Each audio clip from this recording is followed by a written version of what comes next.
Society views children as being totally non-sexual and in need of protection from sexuality. In reality, children's sexuality is shaped through different cultural objects designed for them, such as children's toys and children's media. Our culture is uncomfortable with talking about children and sex. Here in the United States, sex is deemed as only being appropriate if you are 18 or the age of adulthood. Until the age of 18 is met, adolescents are not even able to legally give consent. Currently, in most schools here in the United States, the sex education curriculum is targeted at teaching children abstinence only. As stated before, age is a huge factor when it comes to sexualizing children's content. From an adult's point of view, children are inherently asexual, meaning that they cannot know what love is and should not become sexual until the age of consent. But at a young age, children's media targets them and reproduces heteronormativity. Heterosexuality is highlighted in many children's movies as well as the heteronormative agenda. In these movies, the leading role of the woman makes them seem damaged, helpless, and unworthy of the leading male role. It's a cultural belief that children's media is free of sexual content when it's actually regularly displayed. This exerts productive power. What children see glorified or vilified in media shapes their sexuality, desires, and behaviors. By the time they reach an age that would be considered socially acceptable to be exposed to sexual content, they've already been assigned a sexual script and developed a limited authorized vocabulary to express their sexuality with. Contrary to popular belief, our culture is not becoming more sexualized, rather, it's becoming differently sexual. The common saying is that sex sells, but in reality, only certain sex sells. This includes young, white, normatively attractive women who are seen as appealing to straight white men. In our society, we have made an odd shift to selling non-sexual products in a sexual way and selling actual sexual products without sex at all. As a result of this shift in sexuality within our culture, we see these changes through children's toys. Most toys that are geared towards girls often portray a doll with feminine features. Meanwhile, boys' toys often portray action figures with masculine features. In education, heterosexuality is taught through the curriculum. In the official curriculum, we teach sex education to our students the way we know best, which is imagining relationships as monogamous and that sex is between a man and a woman.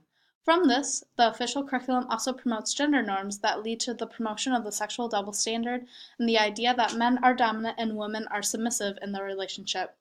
You will see the heterosexuality being encouraged in every Disney princess movie, where the princess cannot solve her own problems and needs a prince to come help resolve her issues. An example of this would be from the movie Cinderella.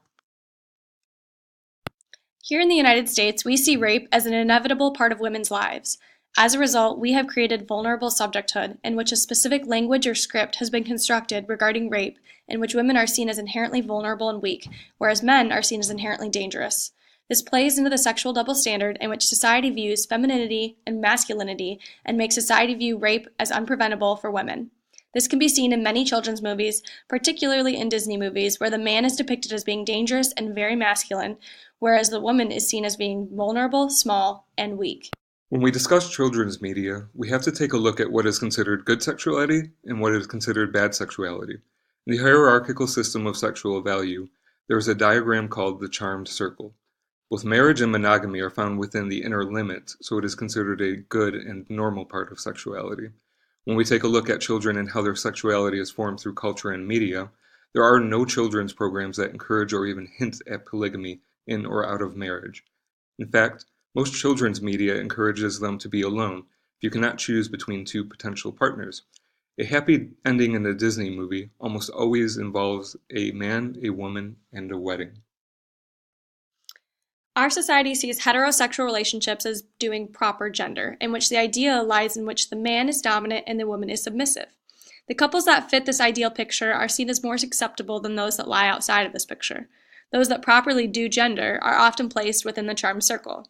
This is ingrained into children through the media that they are exposed to, in which heterosexual relationships are properly gendered and always seen as the norm. With the charmed circle comes the bribe, which is a term that persuades an individual to stay within the inner limits because it is the right thing to do. If you do anything within the outer limits, you will be seen as an outcast. An example of this would be in the movie Frozen, where Elsa does not have a male partner to accompany her throughout the movie. In the movie, she's depicted as a strong, independent woman, but when the movie came out, there was controversy because she did not have her happily ever after that ended with her getting married. In children's media, women are regularly portrayed as sexual objects for men to desire. This teaches children that women are meant to spend considerable time and money to make themselves appealing for men, while the men, generally heavily muscled and normatively attractive, lust after and gawk over the women. This creates the beauty norms that children aspire to. The toys given to children tend to reinforce these norms.